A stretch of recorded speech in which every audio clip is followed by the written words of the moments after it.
No dia da abertura dessa enorme convenção, a capital, Bruxelas, né, a capital da Bélgica, registrou protestos, né? Os atos pediam por ações mais decisivas dos líderes globais para conter a crise climática. Os manifestantes andaram em direção ao Parlamento Europeu e, com cartazes, exigiam por ações que limitassem a emissão de gases do efeito estufa. A gente está aí acompanhando as imagens desse protesto que aconteceu mais cedo e, olha, ele não foi o único. Nos últimos dias, uma série de atos em todo o mundo pediram por ações mais efetivas no combate ao aquecimento global. Lorival Santana, que abriu essa edição do nosso plantão com informação exclusiva, volta para cá. Lorival, a Carla estava contando aqui agora, né, exatamente a indicação de outros países que deixaram de enviar dinheiro para o Brasil por conta dos retrocessos que dizem ter observado no combate ao desmatamento na Amazônia ou mesmo a emissão de gases do efeito estufa. O presidente Jair Bolsonaro, anos atrás, chegou a dizer que não fazia questão desse dinheiro, né? Falou contra o Acordo de Paris. A gente volta aqui com a notícia que o Lorival trouxe, que é muito importante, ilustra essa guinada, né? Qual é o tamanho do desafio, Lorival, que a diplomacia brasileira tem? E eu adorei o bastidor que você trouxe, dizendo que o presidente virou para o ministro do Meio Ambiente e falou, vai lá e resolve. Pipinaço, né? Veja qual é o contexto aqui. Em 2019, o desmatamento aumentou 9,6% em relação a 2018. Em 2020, aumentou 9,5% em relação a 2019. E no primeiro semestre desse ano, atingiu um recorde da série histórica dos alertas de desmatamento do DETER, que começou em 2016. Então, são esses dados que o mundo tem na cabeça neste momento. E é por isso, e sem falar, claro, no vazamento daquela frase incrível do então ministro do Meio Ambiente, Ricardo Salles, falando em abrir a porteira do desmatamento enquanto o mundo estava preocupado com a pandemia. Tudo isso repercutiu demais no mundo inteiro e agora os diplomatas brasileiros que são extremamente experientes. Nós temos uma diplomacia brasileira profissional que vem desde 1992, a Rio 92, passou pelo Johannesburgo, a Rio+10, que eu, a partir daí, então, já estava cobrindo, e nós que criamos a ideia do mecanismo de desenvolvimento limpo, isso que hoje em dia está sendo feito de remunerar as florestas pelo serviço ambiental que elas prestam na regulação do clima, nós sempre tivemos um protagonismo nisso. E entre 2005 e 2012, o desmatamento caiu ano após ano. Mas, a partir de 2012, o desmatamento começou a subir também, ano após ano, culminando nesse governo que inicialmente tinha essa posição favorável ao desmatamento e cética com relação a todas as questões científicas da mudança climática. Mas as pressões internacionais foram muito fortes. A mudança de governo nos Estados Unidos foi essencial nesse processo. O presidente Jair Bolsonaro se sentia confortável com o respaldo do então presidente Donald Trump, que rompeu o Acordo de Paris.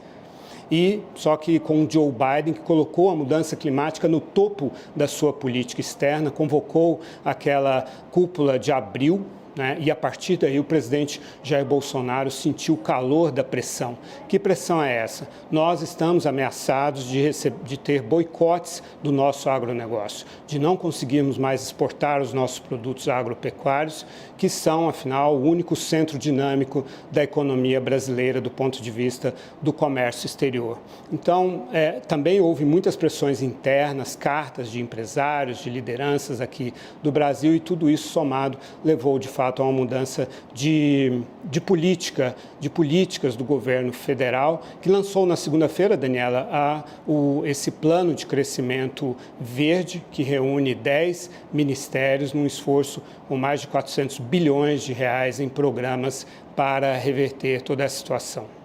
Quero pegar um ponto que você trouxe aqui para a gente poder explorar, né? Você falou, olha, a mudança da atitude do governo americano conta muito para essa pressão, né? Joe Biden já na campanha deixou muito claro que, eleito, gostaria de ser o líder global de uma guinada no patamar de combate ao efeito estufa, ao aumento da temperatura na Terra, à crise climática. Isso se concretizou, ele foi eleito e vem fazendo uma série de ofensivas, protagonizou um grande evento com líderes globais nos Estados Unidos ainda durante a pandemia, inclusive chegou a se retirar quando foi a vez do presidente Jair Bolsonaro falar a respeito desse assunto e tem imposto um ritmo diferente, né, a essa abordagem, digamos assim.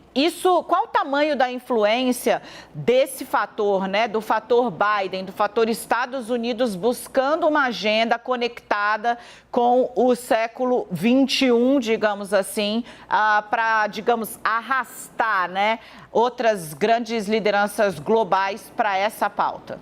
Sim, os Estados Unidos retomam a aliança com a União Europeia, né, que havia sido muito fraturada durante o governo de Donald Trump e segue nessa liderança. No entanto, é uma liderança que também chega à COP26 fragilizada, porque o presidente Joe Biden não conseguiu unir o Partido Democrata, o partido dele, em torno do programa de, primeiro, um pacote de $1 trilhão para a infraestrutura convencional, que foi aprovada no Senado em conjunto com 19 senadores republicanos, e, na sequência, teria, então, a aprovação de um pacote que seria de $3,5 trilhões para programas ambientais e sociais, foi reduzido à metade para $1,750 trilhões por causa das resistências da parte conservadora fiscalmente na bancada democrata, mas os progressistas não estão aceitando aprovar o pacote de $1 trilhão sem ter uma garantia concreta da aprovação do outro pacote de $1,750 trilhões. Então, nesse sentido, o Biden também não chega com um mandato muito forte na COP26, sem contar que Xi Jinping da China não vai participar, está enfrentando uma crise energética, né? E o Vladimir Putin da Rússia enfrentando uma crise, um surto novo de pandemia lá, Daniela. Agora, voltando rapidamente aqui ao tema que a gente abriu, o plantão da CNN agora à tarde, Lorival trouxe informação exclusiva, o presidente Jair Bolsonaro grava um vídeo para anunciar uma meta mais audaciosa de redução da emissão de gases do efeito estufa. Lorival, o trabalho da diplomacia vai ser longo, porque o presidente recorrentemente, e em Roma, incorreu no mesmo erro ao dizer que a floresta amazônica não pega fogo, né? Porque a floresta é úmida.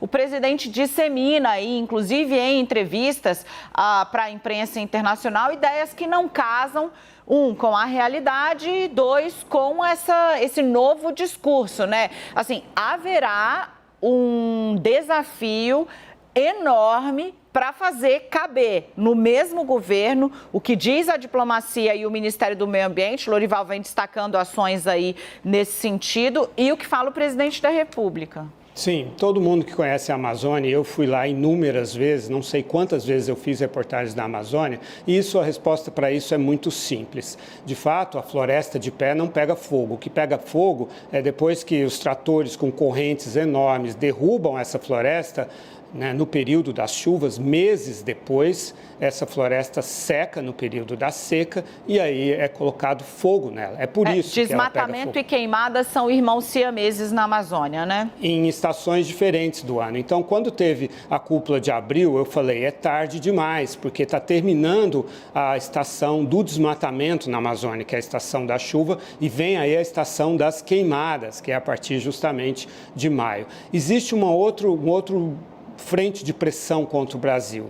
60 países aderiram a uma meta de eliminação, de redução de 30% das emissões de metano, base 2020 até 2030. O Brasil não adere a essa meta porque a pecuária emite 27% do metano e o arroz irrigado 9%. O Brasil tem uma resposta para isso. Diz o seguinte: O Acordo de Paris não prevê metas sobre gases específicos. O cálculo é sobre dióxido de carbono equivalente. E, aliás, esses países não estão assumindo metas individuais. É uma meta de um grupo de 30%, é uma pressão a qual o Brasil não vai ceder, Daniela.